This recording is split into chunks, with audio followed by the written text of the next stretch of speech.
Hello and good morning students, welcome to exam insight. My name is Navya. तो आज हम देखेंगे 17 अक्टूबर के सारे इंपॉर्टेंट करंट अफेयर्स। ये करंट अफेयर्स एग्जाम के लिए बिल्कुल रेलिवेंट है, तो वीडियो को एंड तक थॉरली ज़रूर देखना। साथ ही साथ मैं आपको बता दूं कि अगर आप अपनी जीत की तैयारी को और पक्का करना चाहते हो तो हमारे टेलीग्राम चैनल को अब भी जाके ज्वाइन कर लो, लिंक डिस्क्रिप्शन बॉक्स में दिया हुआ है। वहाँ पे हम रोज़ नए नए क्विजेस डालते हैं जो एग्जाम के लिए बिल्कुल अप्रोप्रिएट होते हैं। साथ ही साथ में रिक्रूटमेंट अलर्ट कोई भी हो, सबसे पहले आपको हमारे टेलीग्राम चैनल पे मिल जाता है। तो बैठे बैठे कर क्या रहे हो, फटाफट से जाके भी हमारे टेलीग्राम चैनल को ज्वाइन कर लो, लिंक डिस्क्रिप्शन बॉक्स में दिया हुआ है। चलो अब आज के टॉपिक पर आते हैं, दैट इज 17 नवंबर के सारे इंपॉर्टेंट करंट अफेयर्स। ये तो हम देखेंगे, बट उससे पहले 16 नवंबर के करंट अफेयर्स का हम यहाँ पे रिविजन कर लेते हैं। एक सेकेंड, कोई इशू आ गया है।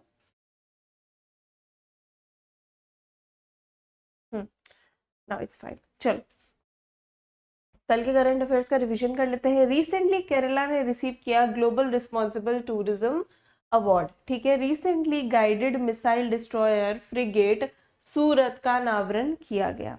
ये किसके अंदर, ये जो प्रोजेक्ट है ये किसके अंदर आया? प्रोजेक्ट, एक सेकेंड,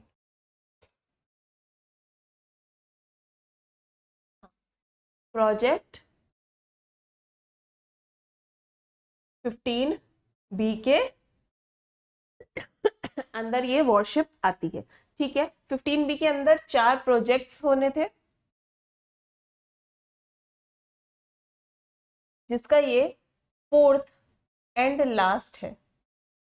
ठीक है, पहली बार ऐसा हुआ है कि वॉरशिप का जो नाम है वो गुजरात की सिटी के नाम से नामित किया गया है। ठीक है, चलो आगे देख लेते हैं। मैग लेनिंग ने इंटरनेशनल क्रिकेट से रिटायरमेंट लिया है। ये ऑस्ट्रेलियन क्रिकेटर है, ऑस्ट्रेलिया की विमेंस टीम की ये क्रिकेटर थी, ये उसकी कैप्टन थी। ठीक है, चलो Rangia and Mariana railway station ने रिसीव किया है ईट राइट स्टेशन सर्टिफिकेशन। किसके द्वारा? Bye FSSAI।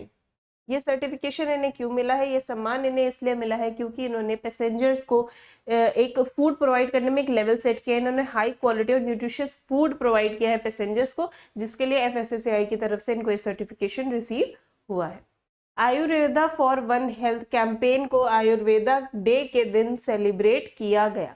इस दिन को मनाने का उद्देश्य और इस कैंपेन का उद्देश्य क्या है? बेसिकली इस कैंपेन का उद्देश्य है आयुर्वेदा को ग्लोबली, विश्व भर में पहुंचाना, प्लस डेली बेसिस पे लोग आयुर्वेदा मतलब आयुर्वेदिक लाइफ जी सके, इसको प्रमोट करना। ठीक है, 10th Kalinga literary festival Bhubaneswar Odisha में आयोजित किया गया।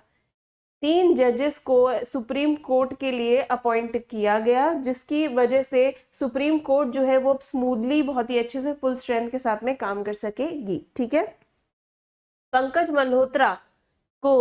मल्होत्रा ने AAI यानी कि एयरपोर्ट अथॉरिटी ऑफ इंडिया के फाइनेंस मेंबर के रूप में कार्यभार संभाला है। ठीक है, इंडियन नेवी ने 14th special forces diving refresher camp start किया है। IMA इंडिया ने कंडक्ट किया है रीजनल कॉन्फ्रेंस 2023। ठीक है, कहाँ पे? मुंबई में। आपको बता दूं कि ये जो कॉन्फ्रेंस इसको कंडक्ट इसलिए किया गया है, यहाँ पे जो प्रोफेशनल्स और एक्सपर्ट्स हैं फाइनेंस और अकाउंटिंग में, वो आपस में डिस्कस करेंगे कि अकाउंटिंग और फाइनेंस का नेक्स्ट एरा यानी कि अगला युग क्या होगा। रिवीजन तो हमारा हो गया, चलो आज के करंट अफेयर्स देख लेते हैं। 14th international conference of NHRI आयोजित किया गया, कहाँ पे? डेनमार्क में। National human rights commission chairperson justice Arun Mishra ने एड्रेस किया 14th international conference of national human rights institution, कहाँ पे? डेनमार्क के कोपेनहागन में। इसकी थीम क्या है? ये जो कॉन्फ्रेंस है, इस समिट की थीम क्या है? Torture and other ill treatment, the role of NHRI। NHRI का फुल फॉर्म क्या है? National human rights institution. ये जो फुल फॉर्म्स है इसको याद कर लिया करो, आपसे वनडे एग्जामिनेशन में जरूर पूछे जाते हैं। ठीक है, 14th international conference of NHRI कौन सी कंट्री में आयोजित किया गया? डेनमार्क, नीदरलैंड, ऑस्ट्रेलिया या USA। Option number A, B, C या D, which one is the correct answer? So right answer क्या हो जाएगा? Option number A, that is Denmark. Clear है? चलो आगे देख लेते हैं। हेल्थ सेक्टर पुअरली इक्विप कर पाई हैं जो क्लाइमेट चेंजेस होते हैं इससे रिलेटेड जो हेल्थ रिस्क लोगों को होते हैं इससे उनको प्रिवेंट करने के लिए। वर्ल्ड मेटेरोलॉजिकल ऑर्गेनाइजेशन ने पब्लिश की है एक रिपोर्ट जिसका नाम है स्टेट ऑफ क्लाइमेट सर्विसेज 2023। ये रिपोर्ट क्या कहती है? ये रिपोर्ट कहती है कि 25% से भी कम हेल्थ मिनिस्ट्रीज यहाँ पे ये मॉनिटर कर पाती हैं कि क्लाइमेट सेंसिटिव हेल्थ रिस्क कौन कौन से होते हैं। 2030 तक there will be around 560 medium to large scale disasters every year। Climate से रिलेटेड 2030 तक हर साल एक ना एक ऐसा डिजास्टर, एक ना एक इवेंट मीडियम हो चाहे लार्ज हो जरूर होगा। यानी कि अगर आप एवरेज लगाओ तो 1.5 पर डे के ऑलमोस्ट अराउंड तो होगा। और अगर यही हाल रहा तो लोगों को इन हेल्थ डिजास्टर से बचाने का जो चीज है वो बहुत ज्यादा मुश्किल हो जाएगा। ठीक है, वर्ल्ड मेटेरोलॉजिकल ऑर्गेनाइजेशन ने पब्लिश की एक report state of climate services 2023। ये कौन सी प्रॉब्लम से रिलेटेड है? ठीक है, climate sensitive health risk, earthquake, ये दोनों या इनमें से कोई भी नहीं। Option number A, B, C या D, which one is the correct answer? So right answer क्या हो जाएगा? Climate sensitive health risk. ठीक है, चलो। MFI ने अपॉइंट किया वेंकट नागेश्वर चलसानी को as new chief executive. AMFI है क्या? Association of mutual funds in India. इन्होंने वेंकट नागेश्वर चलसानी जो कि फॉर्मर यानी कि पूर्व डिप्टी मैनेजिंग डायरेक्टर थे स्टेट बैंक ऑफ इंडिया के, इनको अपना नया चीफ एग्जीक्यूटिव बनाया है। ये घोषणा कब की गई? जब NS वेंकटेश का टेन्योर खत्म हुआ, 2 साल का जो टर्म है उनका खत्म हुआ, उसके बाद में वेंकट को यहाँ पे अपॉइंट किया गया है एज न्यू चीफ एग्जीक्यूटिव। ठीक है, ये फोकस किस पे करेंगे? म्यूचुअल फंड इंडस्ट्री की ग्रोथ एक्सपेक्ट पे ये फोकस करेंगे। ठीक है, AMFI के नए चीफ एग्जीक्यूटिव के रूप में किसको अपॉइंट किया गया है? वेंकट नागेश्वर चलसानी, पंकज मल्होत्रा, ये दोनों या इनमें से कोई भी नहीं। बताओ option number A, B, C या D, which one is the correct answer? So right answer हो जाएगा वेंकट नागेश्वर चलसानी। क्लियर है? चल आगे देख लेते हैं। नेशनल लीगल सर्विसेज डे 9 नवंबर 2023 को मनाया गया। ठीक है, इंडिया ने ऑब्जर्व किया नेशनल लीगल सर्विसेज डे यानी कि राष्ट्रीय कानून सेवाओं का दिन। ठीक है, ये ओकेजन जो है इसका उद्देश्य क्या है? इसका उद्देश्य है जो सोसाइटी यानी कि समाज के वीकर सेक्शन है इनको रिलीफ प्रोवाइड कराना, बेसिकली इनका उद्देश्य है। ठीक है, इसकी थीम क्या है 2023 की?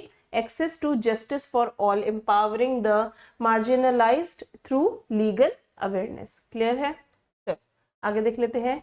नेशनल लीगल सर्विसेज डे कब मनाया जाता है? 9 सितंबर, 9 अक्टूबर, 9 नवंबर या 9 दिसंबर? तो राइट आंसर क्या हो जाएगा?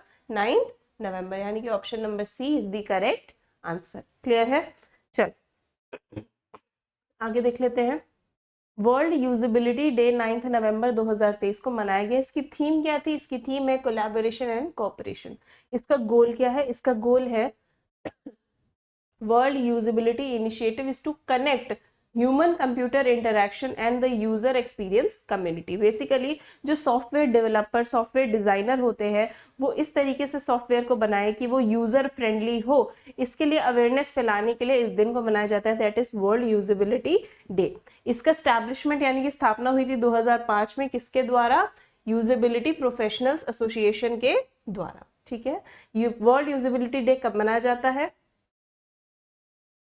ये गलत ऑप्शन है, राइट आंसर क्या हो जाएगा? 9 नवंबर। कब मनाया जाता है? 9 नवंबर। क्लियर? आगे देख लेते हैं। सेरेना विलियम्स ने रिसीव किया फैशन आइकन का अवार्ड CFDA फैशन अवार्ड्स में। ठीक है, सेरेना विलियम्स ने रिसीव किया है फैशन आइकन का अवार्ड CFDA फैशन अवार्ड्स में, जो कि प्रेजेंट किया गया था किसके द्वारा? अमेजॉन फैशन के द्वारा। ये पहली ऐसी टेनिस चैंपियन है, पहली ऐसी एथलीट है जिन्होंने प्रेस्टिजियस अवार्ड यहाँ पे रिसीव किया है। विलियम्स जो है इनका करियर बहुत ही बेहतरीन रहा, एक बहुत अच्छी टेनिस प्लेयर रही है हमेशा, एक अच्छी एंटरप्रेन्योर, फिलैंथ्रोपिस्ट और डिजाइनर भी ये रही हैं। ठीक है, Who is the first athlete to receive Fashion Icon Award at CFDA Fashion Awards? CFDA Fashion Awards में फैशन आइकन पुरस्कार प्राप्त करने वाली पहली एथलीट कौन बनी? बताओ, सेरेना विलियम्स, नोवाक जोकोविच, राफेल नडाल या फिर टाइगर वुड्स? बताओ। Option number A, B, C या D, which one is the correct answer? So the right answer is Serena Williams. Clear है? आगे देख लेते हैं। नेशनल एपिलेप्सी डे 2023 कब मनाया गया? 17 नवंबर, यानी कि आज के दिन। अब ये एपिलेप्सी क्या है? बेसिकली मिर्गी आना, मिर्गी मतलब एपिलेप्सी, ठीक है। नेशनल एपिलेप्सी डे पहली बार मनाया गया था एपिलेप्सी फाउंडेशन के द्वारा। कहाँ पे? इंडिया में, ठीक है। इसका उद्देश्य क्या था? इसका उद्देश्य था एपिलेप्सी की जो कंडीशन होती है उनको कम करना इंडिया में, और epilepsy foundation in India is a non profitable charity organisation, ठीक है। एपिलेप्सी फाउंडेशन ऑफ इंडिया किसके द्वारा स्थापित की गई थी? डॉक्टर निर्मल सूर्य के द्वारा स्थापित की गई थी। कहाँ पे? मुंबई में, ठीक है। ये जो चैरिटी है ये लोगों की मदद करती है जो भी एपिलेप्सी यानी कि मिर्गी से जूझ रहे हैं, उनको बताती है, उनको अवेयरनेस फैलाती है इस प्रोग्राम के द्वारा कि एपिलेप्सी से हमें डरना नहीं चाहिए, इसका डटकर हमें सामना करना चाहिए, क्योंकि एक कंडीशन है बट ऐसा नहीं कि इससे कभी कोप अप नहीं किया जा सकता, ठीक है। नेशनल एपिलेप्सी डे कब मनाया जाता है? 17 सितंबर, 17 अक्टूबर, 17 नवंबर या फिर 17 दिसंबर? Option number A, B, C या D, which one is the correct answer? So right answer क्या हो जाएगा? 17 नवंबर। क्लियर है? चलो आगे देख लेते हैं। इंटरनेशनल स्टूडेंट्स डे 2023 17 नवंबर को मनाया गया। पहला इंटरनेशनल स्टूडेंट्स डे कब मनाया गया था? 1941 में at the international students council. कहाँ पे? लंदन में ये मनाया गया था। क्लियर? चलो इंटरनेशनल स्टूडेंट्स डे कब मनाया जाता है? 17 सितंबर, 17 अक्टूबर, 17 नवंबर या 17 दिसंबर? Option number A, B, C या D, very easy, option number C is the correct answer, that is 17 November, ठीक है। चलो आगे देख लेते हैं। इंटरनेशनल डे फॉर टॉलरेंस 2023 16 नवंबर को मनाया गया, ठीक है। International day for tolerance celebration started in 1996 में, ये पहली बार शुरू किया गया था। यूनाइटेड नेशन जनरल असेंबली ने इसको इनिशिएट किया था, इसकी पहल की थी और स्टार्ट किया था international day for tolerance celebration. Tolerance का बेसिकली मतलब वो होता है जैसे जब आपके भी विचार, मतलब किसी के विचार आपसे नहीं मिलते, स्टिल आप उसको एक्सेप्ट करते हो, उसकी रिस्पेक्ट करते हो, ठीक है।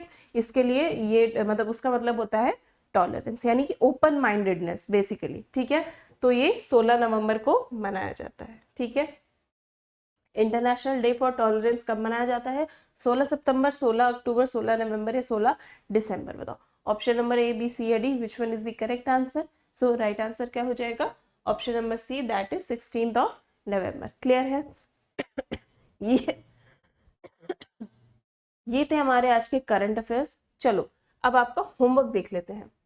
10th कलिंगा लिटरेरी फेस्टिवल कौन से स्टेट में मनाया गया? उड़ीसा, तमिलनाडु, केरला या इनमें से कोई भी नहीं? Ayurveda for one health campaign launch किया गया अमित शाह, सर्बानंद सोनोवाल, नरेंद्र मोदी या निर्मला सीतारमन के द्वारा? ये आपके ऑप्शन है। फटाफट से इसका आंसर मेरे को कमेंट सेक्शन में आप बता दो।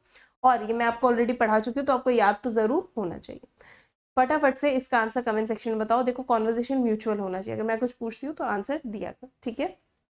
चलो वीडियो इन्फॉर्मेटिव लगा हो तो लाइक, शेयर, कमेंट, सब्सक्राइब सब कर देना। नाउ दिस इज मी नवे साइनिंग ऑफ। मिलती हूँ आपसे अपने नेक्स्ट वीडियो में। Till then bye bye, take care.